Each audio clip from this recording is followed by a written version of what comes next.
Good morning, everybody. Welcome to the November meeting of the Housing Opportunity Fund. Thanks for joining us this morning live on the city's YouTube channel. Our agenda, we will first start with public comment. We ask the public commenters to keep their comments to 3 minutes. We have 3 registered public commenters. Let's start today with Swain Uber. Mr. Uber. Hi, yeah, good morning, everyone. I know everyone's probably running on a bit of sleep, but you know, hopefully people are feeling a little better now. I just wanted to, I'll be very brief. I just wanted to, one, thank everyone for putting all the hard work into getting this plan together, and specifically, mention and thank everyone for the allotment that is being provided specifically, or at least potentially allocated specifically for legal services, with the possible expansion once we've seen whether or not that will actually be as easy to implement as we're hoping. I mostly just wanted to, echo my support, what, both Christine and others have been pushing for. We still, I think, need to kind of work out some of the kinks and issues. And I think post-election, people will be much more able to kind of meet and address those sort of issues. So it's mostly just that we can, write to council. We still need to fund it. I'm really appreciative that it seems like the advisory board may be taking a big step in that direction. So yeah, thank you all, and keep funding legal services for people facing eviction. Thanks. Thank you. The next speaker is Celeste Scott. Welcome back, Celeste. Good morning. It's great to see everybody. I echo what Swain said. I know everybody's running on fumes. I just wanted to bring up a couple points from the special meeting, some notes that I had, though I wasn't there. And again, my name is Celeste Scott. I'm the Housing Justice Organizer for Pittsburgh United. And so the things that we wanted to put to top of mind for when you do the final vote for the allocation plan today, or for the housing stabilization program needs. So we've been seeing a lot of loopholes in the eviction moratorium, and since it's due to end, we think that to keep people housed, the housing stabilization program needs to allow for moving costs, along with the security deposit and or first month's rent. I also want to lift up Megan Confer-Hammond's comments from the Fair Housing Partnership, another one of our great comrades. And so we wanted to lift up her point that fair housing criteria should be applied to the anticipated outcomes of each program and the data needed to be identified to assess each program on the programmatic end. As well as lifting up what Swain said about legal services, we think that funds need to be more flexible and paid upfront to organizations, that people shouldn't have to choose between legal services and rental assistance. Hopefully that the URA will be more flexible with the assistance the same way that they were with the other programs since COVID-19 hit, and also that legal services are greatly needed for eviction prevention, title clearing, and other services like foreclosure prevention, and looking for flexibility there as well. So I just wanted to say that it's great working with everybody. Just coming back and seeing all the work that has been done with the allocation plan and just the work period, I'm really happy to be able to partner with this advisory board and with the Housing Opportunity Fund staff and do this great work that I've really been hearing, even while I was sick, that people are being impacted by it greatly.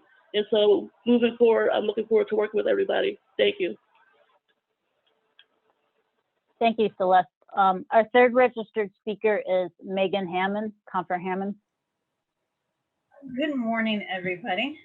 So my name is Megan Confer-Hammond. I am the Interim Executive Director of the Fair Housing Partnership of Greater Pittsburgh. I'll simply underscore the fair housing message today with a few details. I will simply say that the national and local events of the past week have just heightened, in my mind, how crucial data is in terms of understanding outcomes. But to first give feedback on the mid-October special HOF meeting about the 2021 allocation, I want to appreciate the URA breakdown of the survey results as a positive step in understanding data and data-informed decision-making. And I want to say that in this forum, that the breakdown was a bit too broad at the city level demographics in order to understand the ensuing budget allocation discussion and to apply those demographics, to the budget allocation. So citywide demographics, doesn't respond to the demographic need of each program. So as we start layering data that we're collecting, what we can do is understand that in the 2019 final report for the URA, for the HOF, is that the HSP served 89% roughly of a Black alone demographic.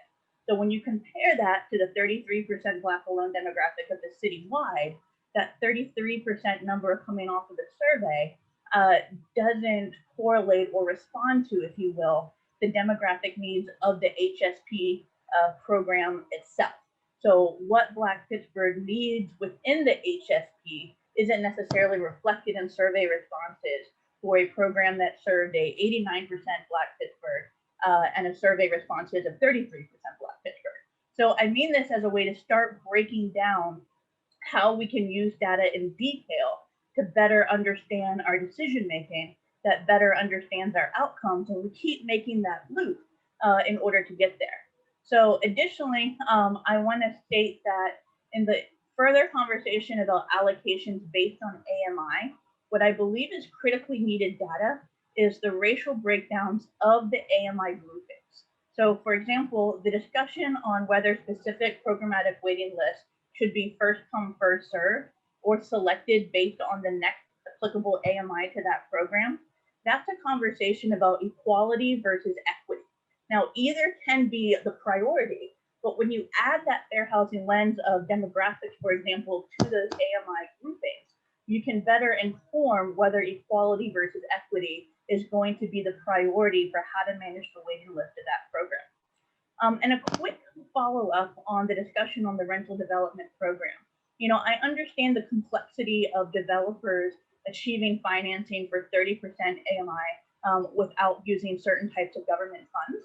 And so I simply want to raise the idea, and forgive me if it's been raised before, on whether or not there's been a discussion if developers can meet 30% AMI with a contractual agreement to accept housing choice vouchers or Section 8 vouchers, given the need to increase our citywide voucher utilization rate. And so in closing, I'll say is that I simply implore the advisory board to use the remainder of this calendar year to establish projected outcomes for each program, but with that fair housing lens on what we discussed on disproportionate impacts on renters, on homeownership, and on the variety of ways that HSP in particular needs to be poised to be flexible, but anticipate what we're going to see with the impact on renters, particularly in 2021.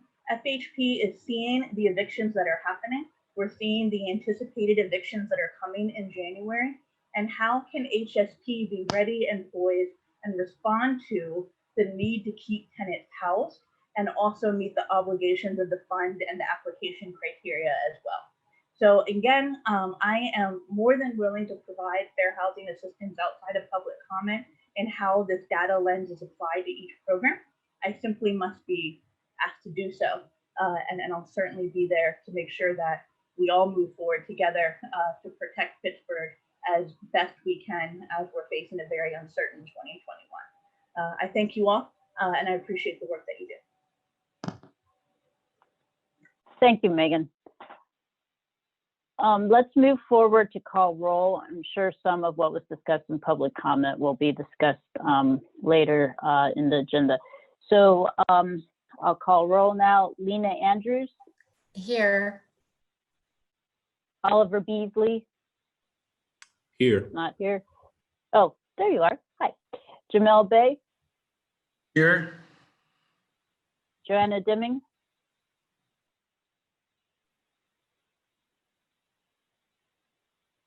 Thought I saw her. We'll I'm check here. to see if Sorry, I she's couldn't here. get to my mute button. Okay. Knowledge Build Hudson. Good morning, I'm here. Jerome Jackson. Not here. Ethel Johnson. Not here. Teresa Kell Smith, Here. Mark Masterson, Good morning, everybody. James Myers. Not here. Paul Spradley. Not here. Sonia Tillman, Here. Derek Tillman.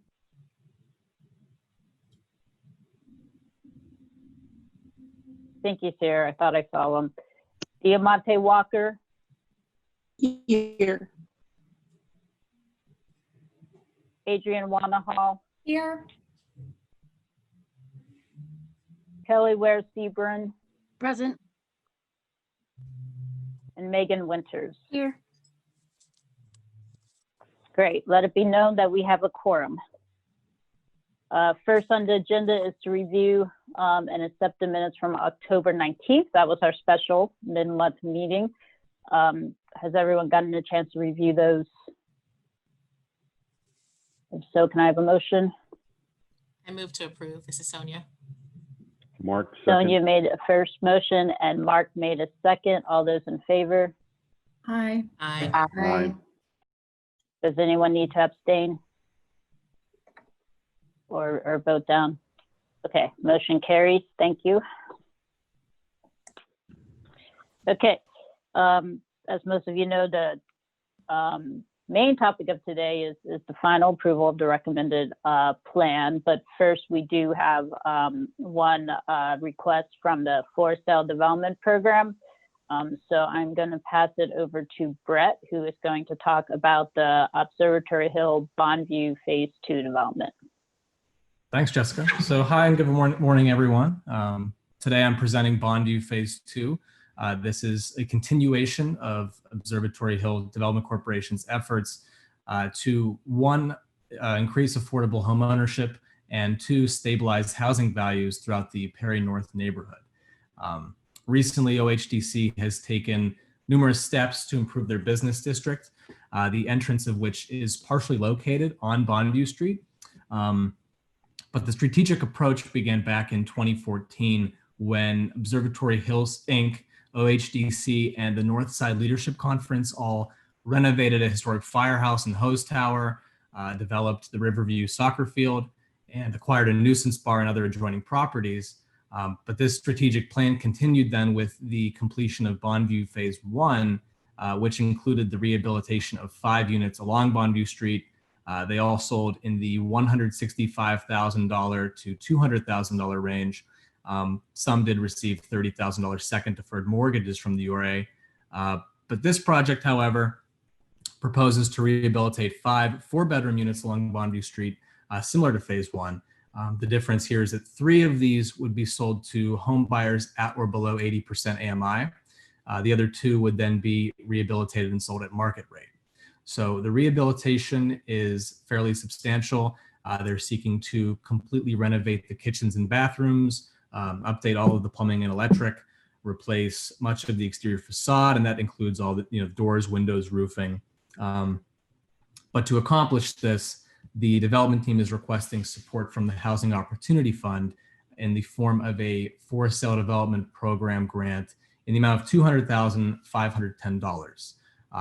Additionally, the ORA would be providing a Pittsburgh Housing Construction Fund loan in the amount of $185,945, a PHCF grant in the amount of $150,409, and then on top of that, Housing Recovery Program agreement in the amount of $120,000.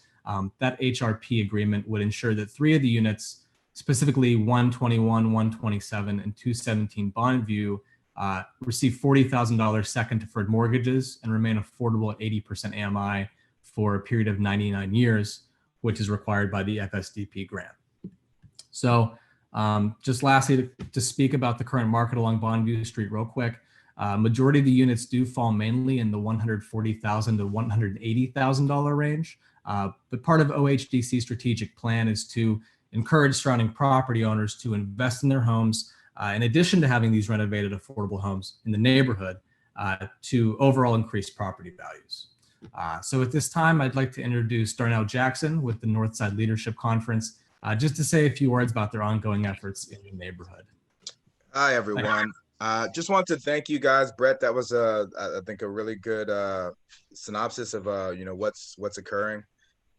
This is the culmination of a lot of projects and a lot of work. Years ago, Bonview Street, I mean, at some points was a shooting gallery. The fact that Bonview Phase 1 was successful and actually decreased the crime rate up there was wonderful. We've also started to invest, and this group has actually helped to fund the Observatory Hill project, which is right at the entrance to Bonview, across from the firehouse, and one of the first parcels that you'll see in the business district. So this project is going to be the one that I think, kind of, almost completes the street. There are a few other houses that we may need to work on, but we've this is the project that I think we will accomplish many of the goals that the community group actually put into effect. I'd like to thank you guys for all of your participation in the past, and I look forward to working with you guys on this project now. Thanks.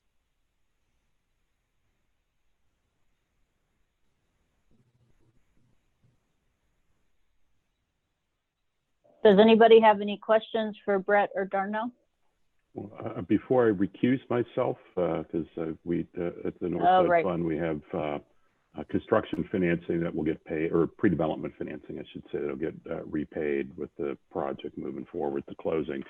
I just would like to make a slight correction. It's Observatory Hill, not Perry North, Brett. When you write it up, it even says so on the street signs up here. So just a minor note.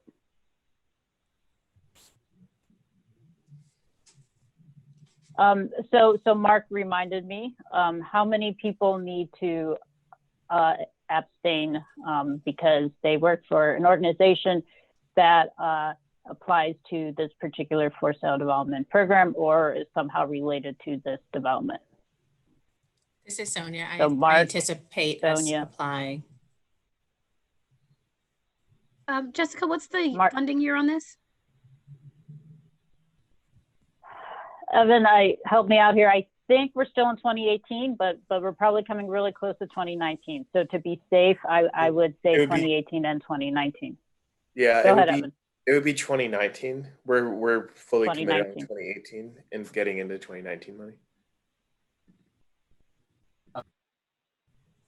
So I'll recuse myself as well then. Yeah. Okay, so Joanna, Mark, and Sonia. Anybody else? Also, Derek. Derek. Okay, so the four of you have accused yourself from this vote. Does anybody else have any questions? If not, can someone make a motion?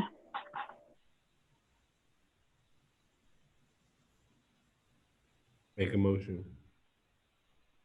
That's Oliver made first motion to accept. I'll second. Actually, and Diamante seconded, but just for the record, Oliver's motion is to accept to agree to the grant for sale development program in the amount of $200,510 to Observatory Hill Development Corporation for the acquisition rehab of for sale homes in Bonview Phase 2. That's what you meant to say, right, Oliver? I take that as a yes. Yes. Okay. So That Oliver was made such the an motion. excellent motion that I would like to second it. Okay, and Adrian seconds. All those in favor? Aye. Aye. Aye. Aye. Anybody opposed? All right, motion carries. Thank you. Okay. Thank you. Next. Thanks, Darnell. Next on the agenda is the recommendation for the 2021 allocation plan. Yay, here we are. we are round 4. I almost held up we have old birthday candles from my kids. I almost held up a 4-year birthday candle today. I couldn't find it, but it's hard to believe that we are the 4th year of the Housing Opportunity Fund 2021 already. So next slide, Evan. Just to recap, everybody's been working really hard. We had a special meeting. We had 2 meetings in October. So for the new members and all the members, thank you for putting in the extra time. This past month, to recap for the general public, we started the allocation plan process in August. We issued an RP for community outreach. We didn't get any responses to the RFP, but we approached 2 of the vendors on the RFP, Pittsburgh United and the Hilltop Alliance, and they helped us do community outreach. We also opened up the survey, and those two firms called people and approached people that fill out the survey. So we got a really good response to the survey. We shared the survey information in October. We met with the advisory board in October, started to draft the plan. The advisory board members kind of came up with their versions of the plans. We put them together. We took the average, and then we did a public meeting in the middle of October. I think it was like October 19th, where the advisory board went through the average, made, I think, 1 or 2 changes to that. We put that plan up on the URA website for 2 weeks. We took public comments. We did not receive too much public comment. We received 1 public comment prior to the deadline, which was asking basically about what the public process was, which I just went through.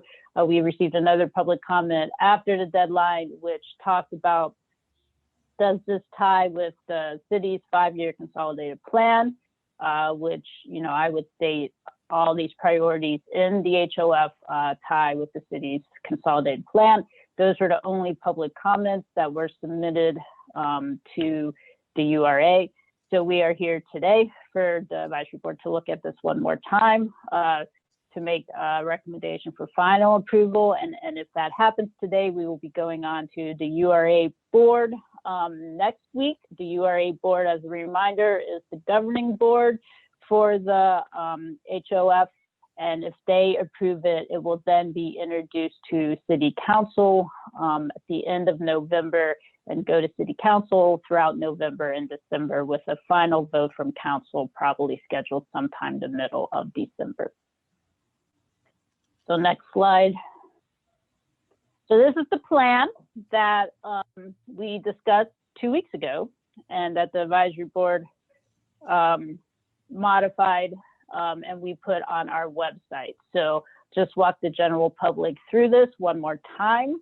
The first 5 programs listed are the main programs that we have been operating since the 2018 start of the Housing Opportunity Fund. The first one is the rental gap program. This is building or preserving, fixing up affordable rental units.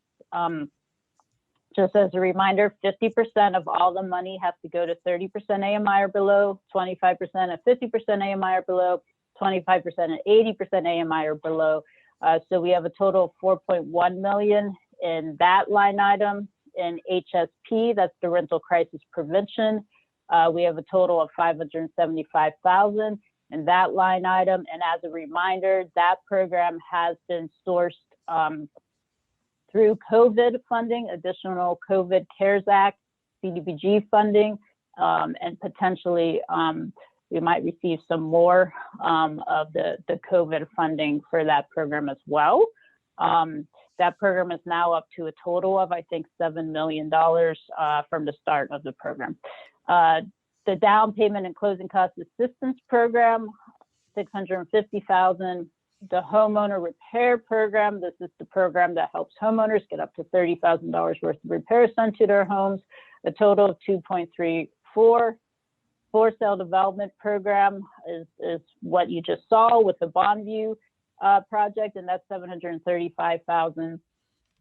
And then, as we discussed 2 weeks ago, the demonstration dollars was recommended for, we put in parentheses, large scale emergencies, but really pilot programs, new programs. We've had the demonstration dollars in the plan one other time, that was in the 2019 plan, and those funds were used for the homeless shelter in downtown and when COVID started for us to increase HSP quickly.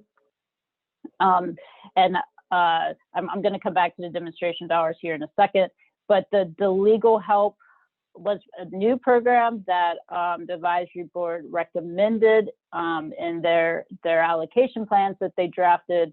And this was based on a lot of public comment we have received, and also knowing that the moratorium is lifted for evictions.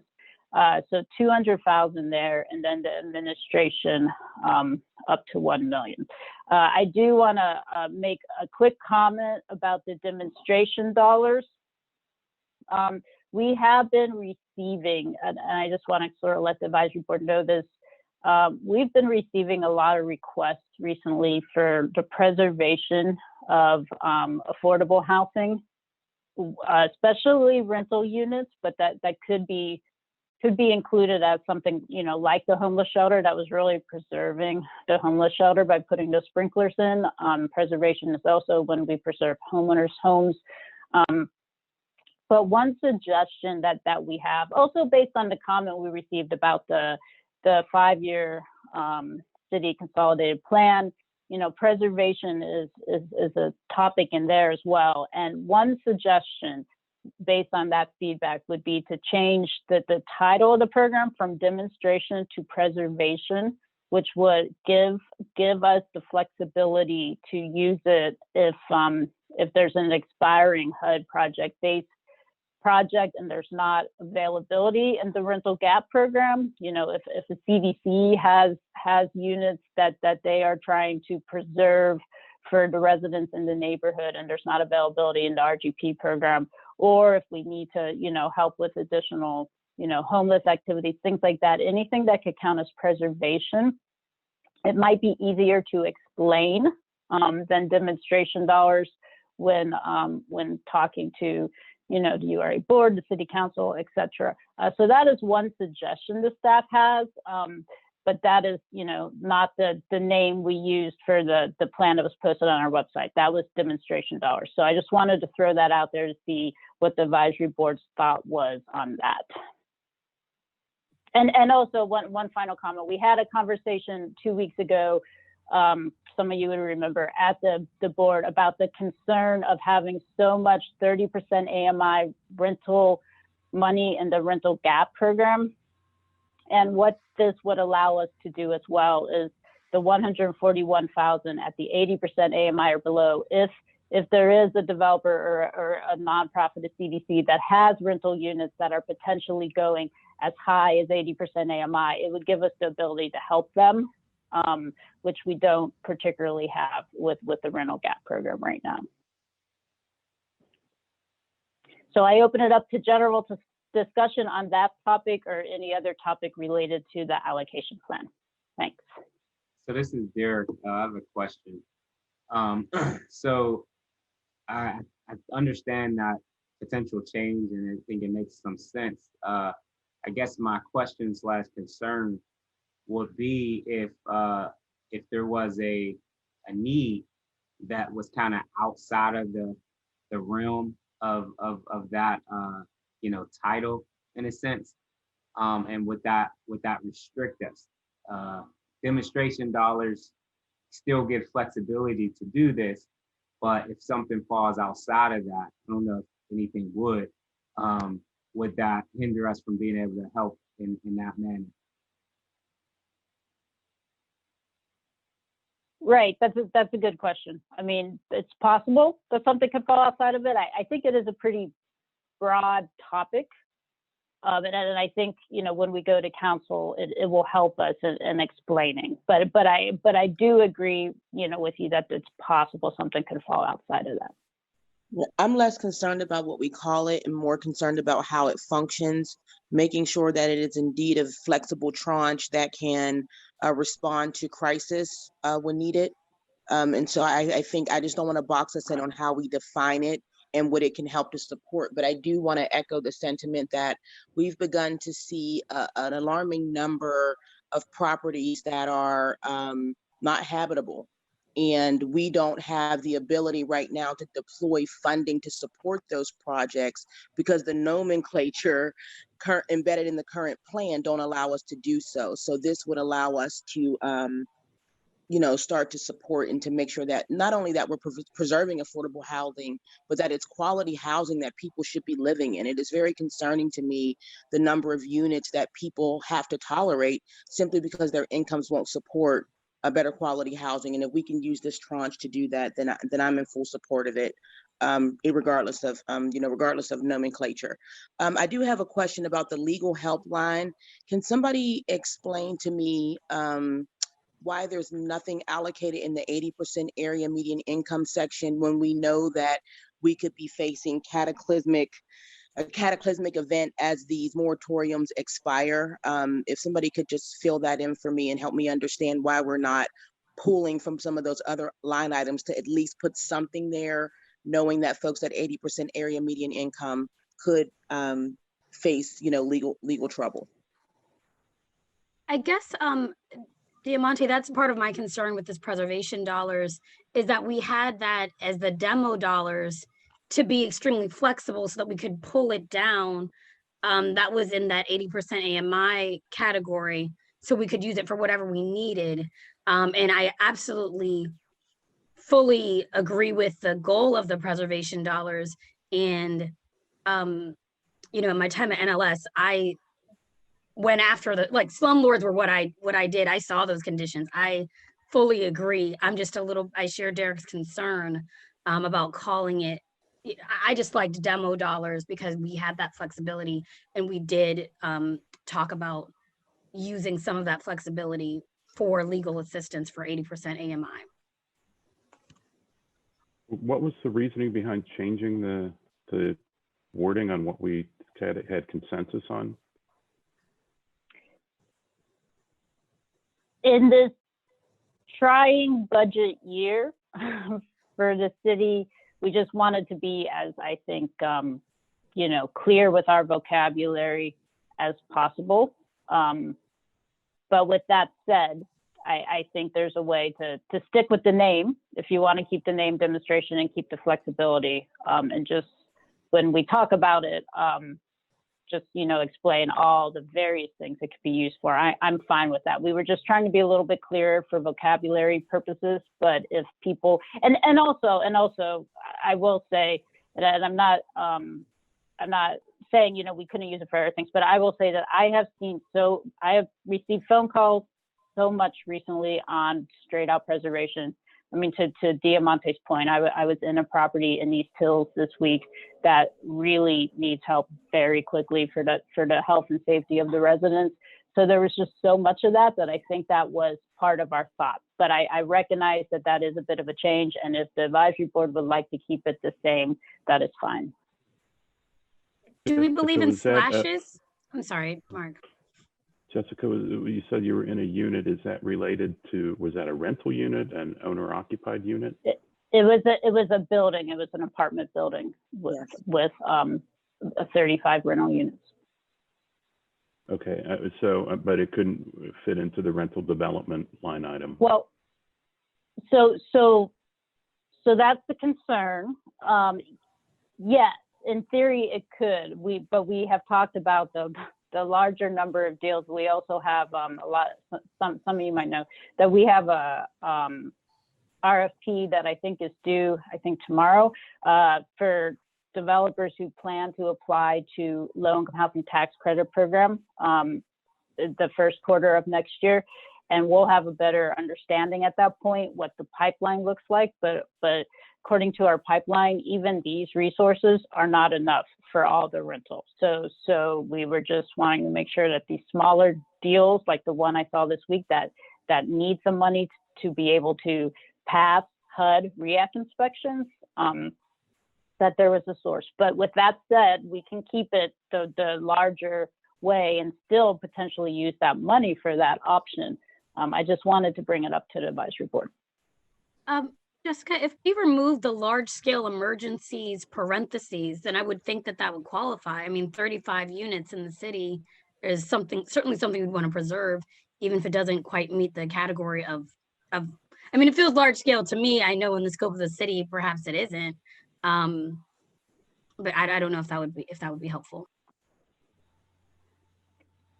I mean, could we maybe leave it as demonstration dollars, but put preservation emphasis in parentheses? Would that be a compromise? Yeah, but I understand that there's like the things that we could get, and we want to try to find ways to encourage and take advantage of the housing tax credit. But we've got the biggest chunk is going for rental housing, and if we've got emergency situations, there's nothing except the demand on it. There's nothing that's written in stone that says that rental development has to all go for low-income housing tax credit. And if we've got something that needs funding immediately, maybe that's something that should be done with this. I'm just, okay. I'm not trying to be, it's just that we've got a lot of demand for a lot of different things that are all good things to get done. We've got a finite resource.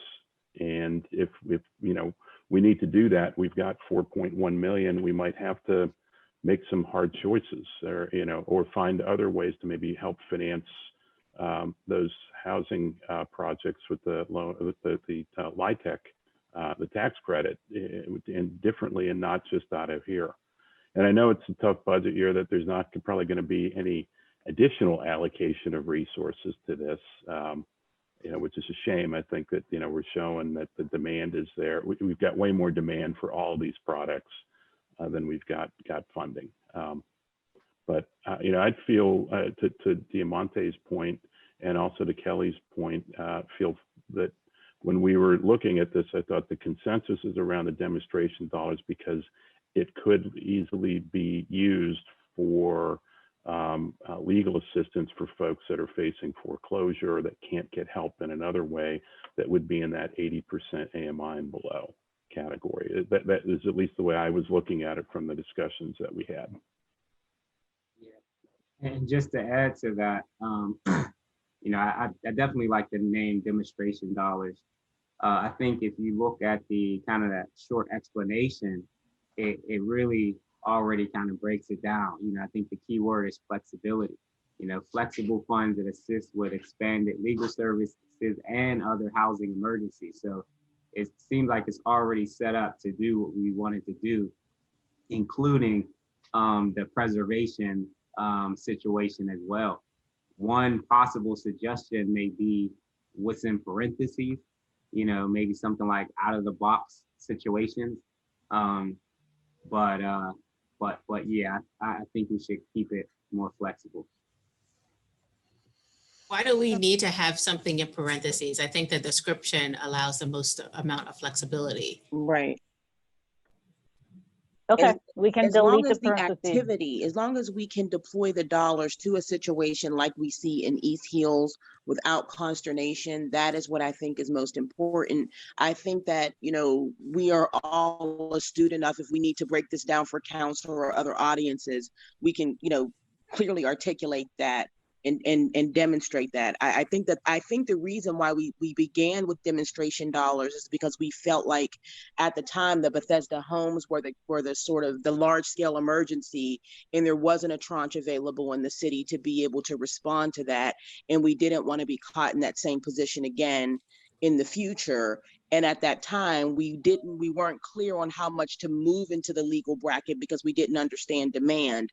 But since 2018, that has changed. We now see through a mirror more clearly, and we can start to pivot and make some different decisions here. And to that point on the legal help, I mean, my question was, is there a way to take a little bit from the down payment closing cost assistance and move that into the legal bucket for 80% area median income? Because we know that folks at 80% area median income may encounter some difficulty as these situations emerge. I don't know if there's something precluding us from doing that in the legislation. I'm not sure, but I think that we need to be preemptive, as Megan Confer-Hammond said earlier. Are we thinking about what's to come, and how are we planning for that? And so I think that's one area we could do that. On demonstration dollars, if we leave it at demonstration dollars, I'm fine. I just want to make sure that we're in position to respond to situations like East Hills, and that we're not going to sit on a call like this and go back and forth about whether or not these folks are worthy of investment while their environment crumbles around them. Well, with Diamante, why not just use the rental gap development program for the East Hills? That's exactly the kind of thing I think that program it's there. I understand that there's a lot of demand for that, but the reason that we didn't cut more out of the down payment and closing cost assistance because that has run out and the demand is high. We've got all the, we're trying to, slice the bologna pretty thinly here to try to get money to each of the places that we know that there's going to be way more demand than we've got funding for.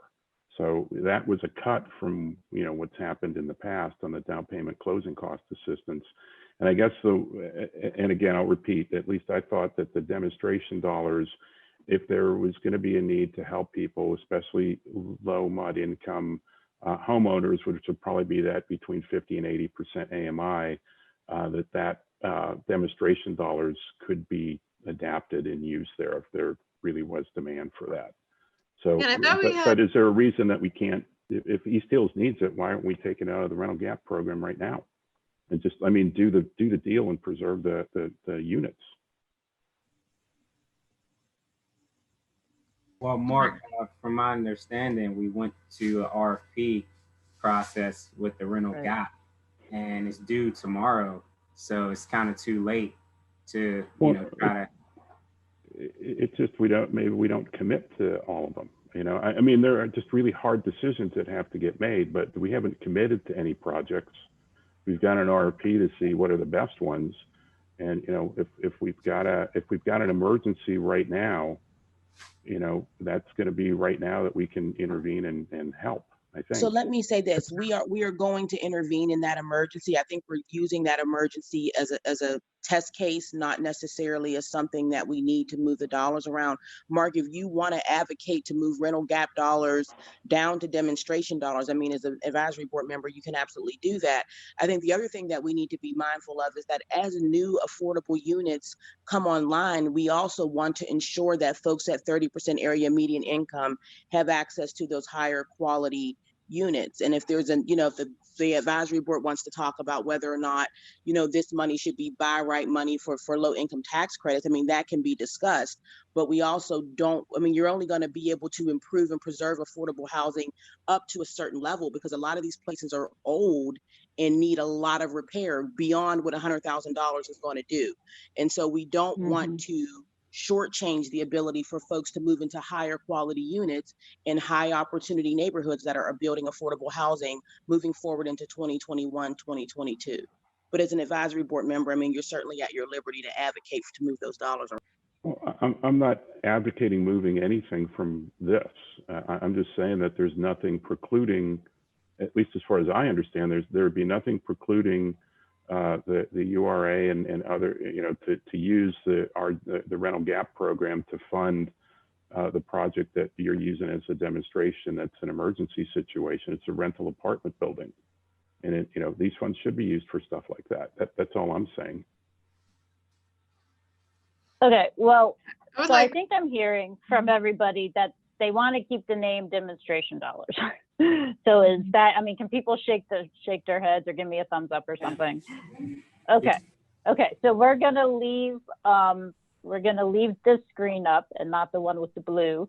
So we'll keep it as that. I feel like I heard a couple other things. Like I feel like I heard Diamante make the suggestion that she might recommend moving some funding from down payment to legal help. I opened that up to the advisory board. Basically, what we can do today is we can approve the plan the way it is in front of you, or if people want to have suggestions to move funding from one to another, the advisory board can entertain that. And then whenever we get to a point of doing a motion, we just have to be clear in the motion exactly what we're approving. So Diamante, do you want to talk any further about moving down payment money to to the demonstration line or to legal help? I guess you were saying legal help. Like, do you have a recommendation? I was going to recommend between $35,000 to $50,000 from the down payment closing cost assistance, probably closer to 35 than 50.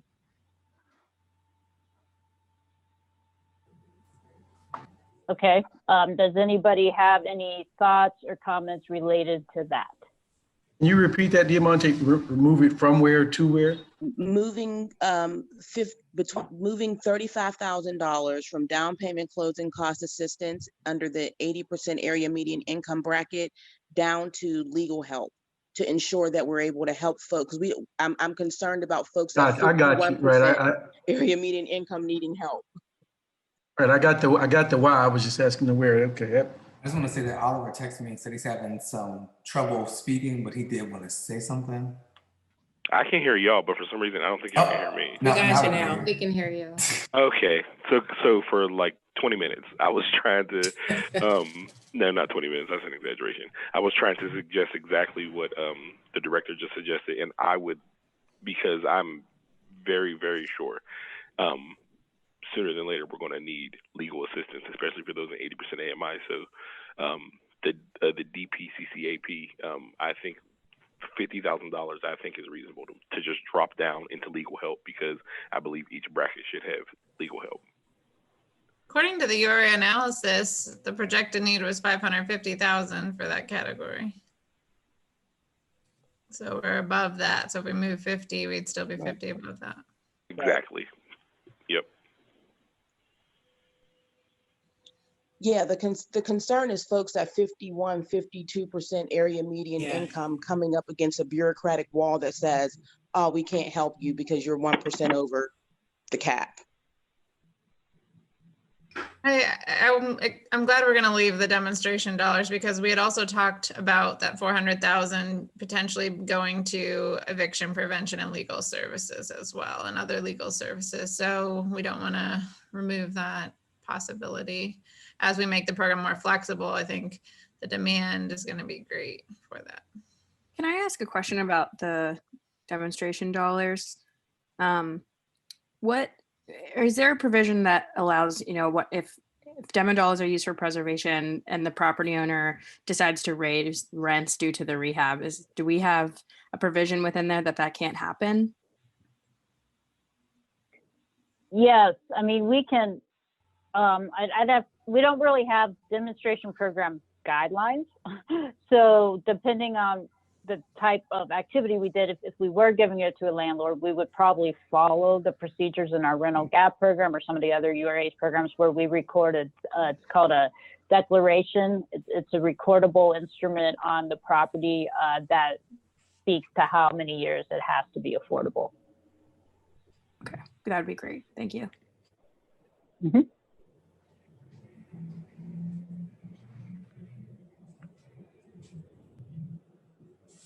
Okay, so it seems like there was general agreement, or I don't hear any opposition anyhow to the. It's so hard on Zoom. I can't see everybody at one time, but to the move that just happened with the 50,000. Is there anything else related to the plan that anybody would like to talk about?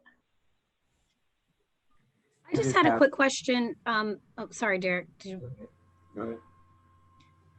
About carryover money, was that the demonstration dollars that we had to carry over from previous years, or was that the legal help line that we had to carry over from previous years because they weren't able to draw it down? It was legal help. So the demonstration dollars, we had a $500,000 line item in 2019, and that was fully used. $200,000 for the homeless shelter in downtown for the sprinkler system, and $300,000 for immediate deployment of additional HSP money when COVID hit. So that was fully used. What I think you're remembering is we had a very small portion of the original HSP, I think the 2018 HSP, like 130,000 for a legal contract with Neighborhood Legal Services, and most of that is still not expended.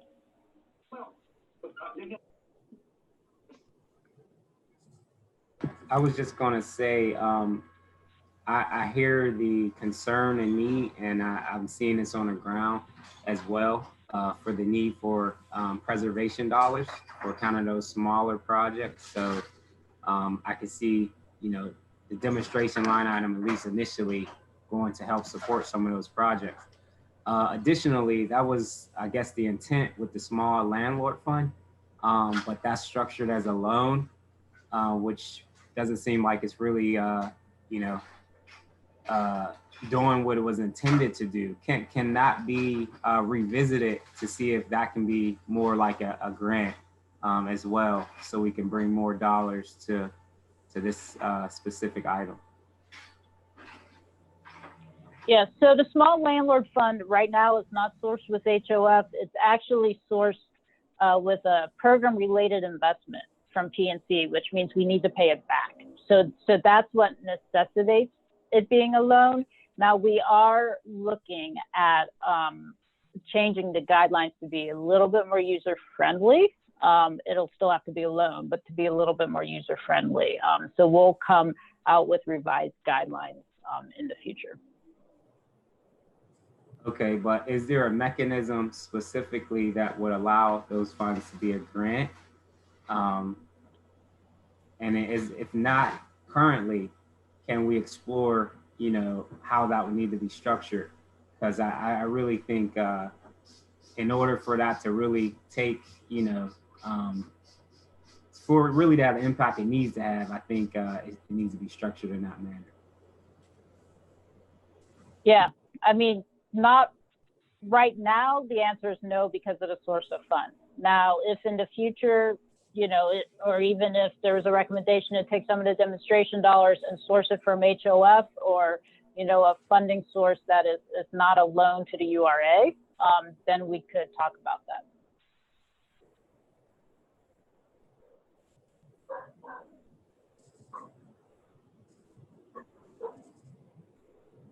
Anybody else?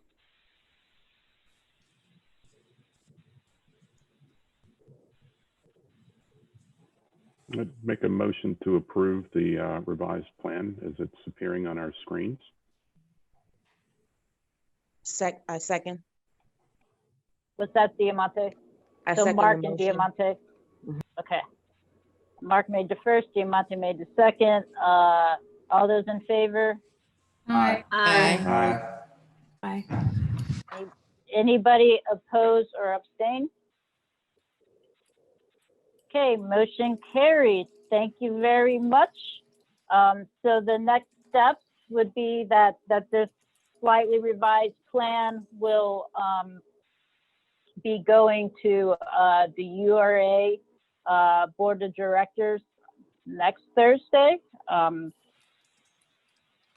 just state it now and you can email me later. If there's one or two advisory board members that would like to speak and help me present this to the URA Board of Directors next Thursday, please send me an email. Okay, so next on the agenda is the creation of bylaws and committee structure. I know this has taken longer than we anticipated. I have been in correspondence with HRNA advisors this week. They sent me the survey this morning. It is in Survey Monkey. There's one or two quick tweaks they need to make to that survey, and it will be issued. It'll probably actually come as an email from me or someone from the URA. So keep your eyes out for that. But it should come either today or tomorrow. And I'm sorry it has taken so long, but once you fill out the survey, HRNA has communicated to me that they are in position to finish up their report pretty quickly. So I am hopeful at that point that by the next meeting, we have a lot more to report and we can move forward with getting a chair and getting the committee structure in place and the bylaws. Are there any questions on that? Okay.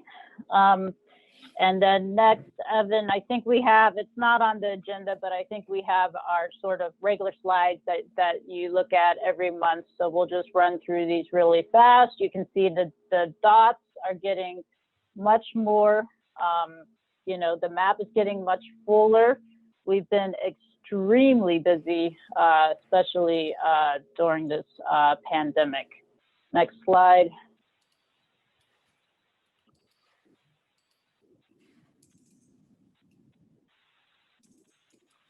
I'm not sure, my slide's not turning, but Jeremy, do you want to take this opportunity to talk a little bit about what's been happening with the housing stabilization program? Sure. So like Jessica has mentioned, we've been really busy with this program. And like she said, we started this program as about $1 million out of HOF funding with foundation, corporate donations, and CARES Act. We're approaching $7 million program. And like you all know, last couple months, we have increased the provider network and have 12 providers administering this program right now. Additionally, we developed the Community Ambassador program, which is led by Omacello and contracts with 4 nonprofit organizations to help people access the program, get their documents, and access other resources. Additionally, we've been busy setting up and running a emergency eviction prevention program where we work directly with the Housing Court of Common Pleas as well as the magistrate courts. And we are partnering with Rent Help PGH and the CMU Creek Lab as well. So we've been very busy. We have since April closed and have assisted, I think, 600 households with about 300 to 400 still in process at any given time. But we've been able to keep a wait list under 10 people at a time. So that's a quick update. We're still getting about 10 referrals a day and staying very busy. But to earlier public comments, we are ready to serve the increased evictions in the first quarter of next year. We have structures in place with the Housing Court and magistrates and have capacity and resources available.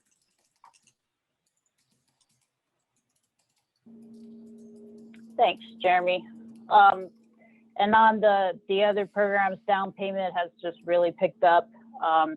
And we've talked about the homeowner assistance program last month and that we are trying to get caught up with that, and we have temporarily closed that application. Here's the rental gap program and the for sale program.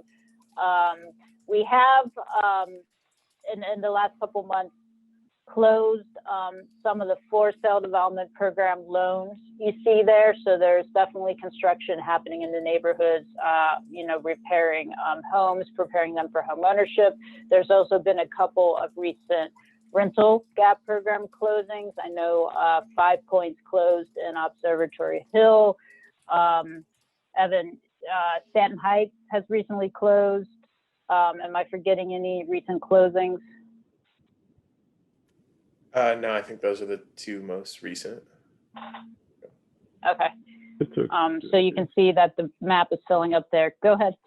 Just a quick question. When you look at this, there's nothing south of the Mon or Ohio rivers in any of those neighborhoods. And I know that I brought this up before. One of the things that is supposed to happen with all of these programs is that it gets dispersed geographically, equitably. I know we're kind of getting to that, and especially with some of these brick and mortar development programs that were not, it takes a little while to get things kickstarted, but are we working with organizations and trying to get some projects in those south neighborhoods?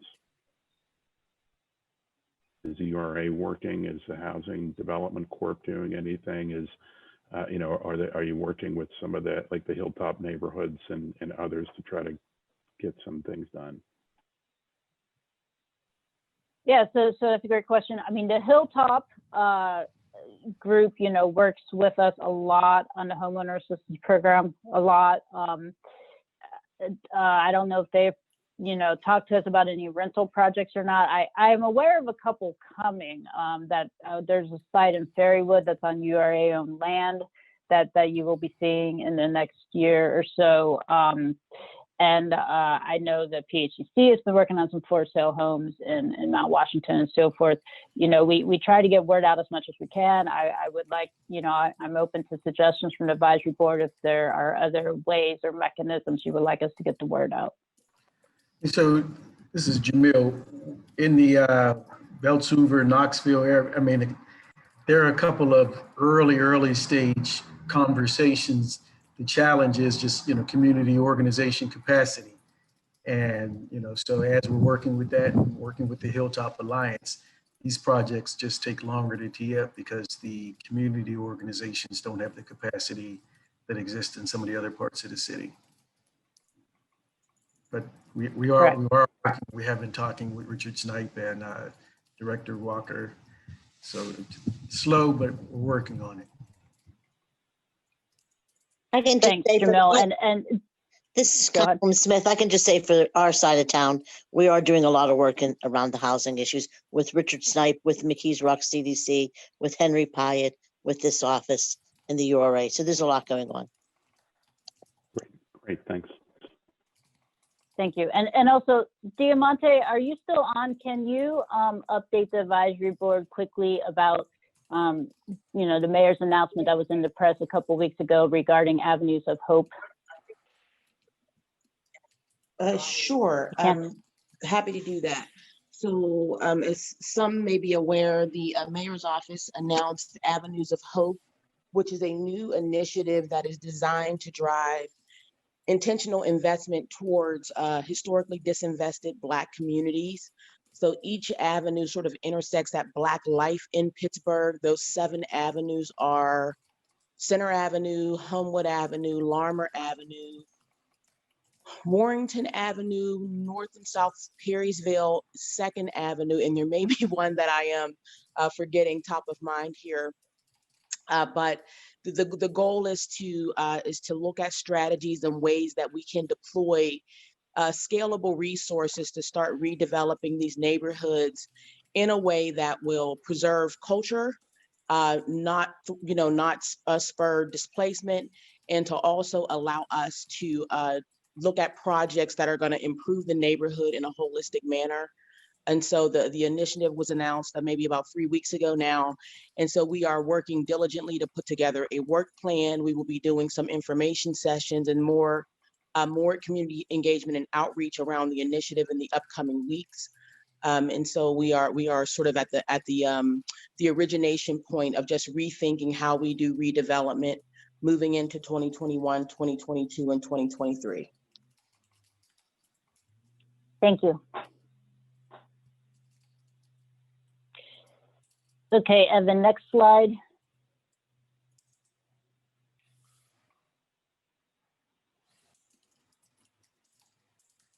And, you know, here are our expenditures adding up the 3 previous years. So 2018, 2019, 2020. You can see rental gap is fully committed except for, you know, the 4.5 that, you know, we talked about last month as it relates to the low-income housing tax credit development. So we didn't want to do it this month with the allocation plan on the agenda, but either in December or January, you will see a packet come from us with all of those projects so that we can get those funds fully committed. The for-sale development program has about $1.4 million left. The homeowner assistance is basically fully committed at this point. The down payment closing costs has about, you know, less than half, about 40% of the total allocation is not yet committed. So we're still taking applications, rapid fire on that. Housing stabilization program is also, of course, applications, rapid fire. And so you can see what has not yet been committed. Next slide. And here's just the number of units that we have helped with those funds. So you can see that the total down at the bottom, counting the homeless shelter, is 2,576 at 30% AMI, 615 at 50% AMI, and 212 at 80% AMI.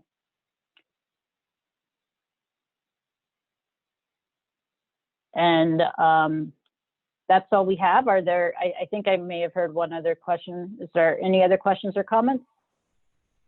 Jessica, I just want to say about we don't talk that much about the demonstration dollars and what they went for, but we used them to preserve the cold weather shelter downtown. And so, it's getting cold out, and we couldn't have made that work happen at Action Housing without these funds. And it's going to be done in a week, just in time for the winter season. And without the Housing Opportunity Fund, I don't know what would have happened. I think a lot of people who sleep there would have ended up on the streets. So just as a little story for you guys about how important these demonstration dollars really are. And I think sometimes we lose the connection to the projects that they're funding, but that's something that we did at the Housing Opportunity Fund. So I think we should feel good about that. Yeah, thank you, Lena.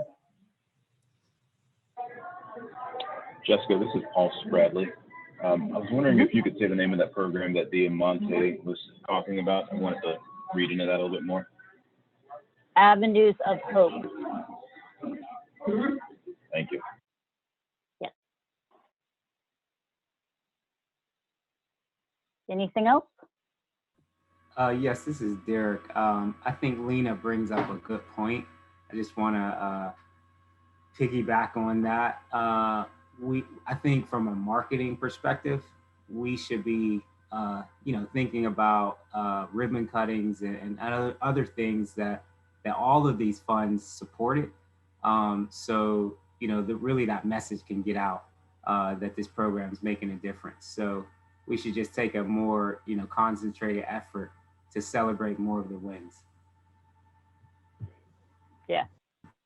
Yeah, maybe we could even have a little, I know we kind of at the beginning say this many loans closed or but it'd be nice to maybe have some grantees come back and share, or share who's benefiting. That'd be cool.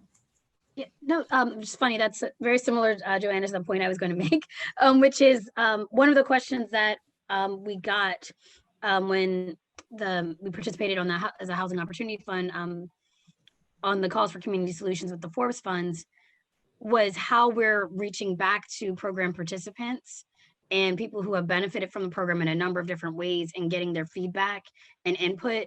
And I think that as we're thinking about creating new program guidelines, how to reach folks, how, all of those different things that we're kind of talking about now. I know we'd like to value the confidentiality of folks who are using the program, but how we might want to think about strategically reaching back out to folks so that we can make sure that we are touching the end user in a way that we want to and that they felt was beneficial, and maybe eliminate any bumps from the process that are unnecessary. Great, absolutely. We can talk about that. I know in the past, the URA sometimes has done some calls to some of our previous clients just to, see what their customer experience was like and so forth. So we can relook at doing that. Also, when we did the roofathon, we did have a few homeowners that were just so incredibly happy, and they offered to do some press and so forth for us. And we can probably ask some folks the next time the agenda is shorter to come do a presentation here. We absolutely can't require it due to confidentiality issues, but there are some folks that are very happy to share their stories. Anything else?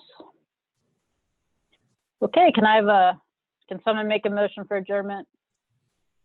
I move to adjourn. Second. Lena. Derek seconds. All those in favor? Aye. All right.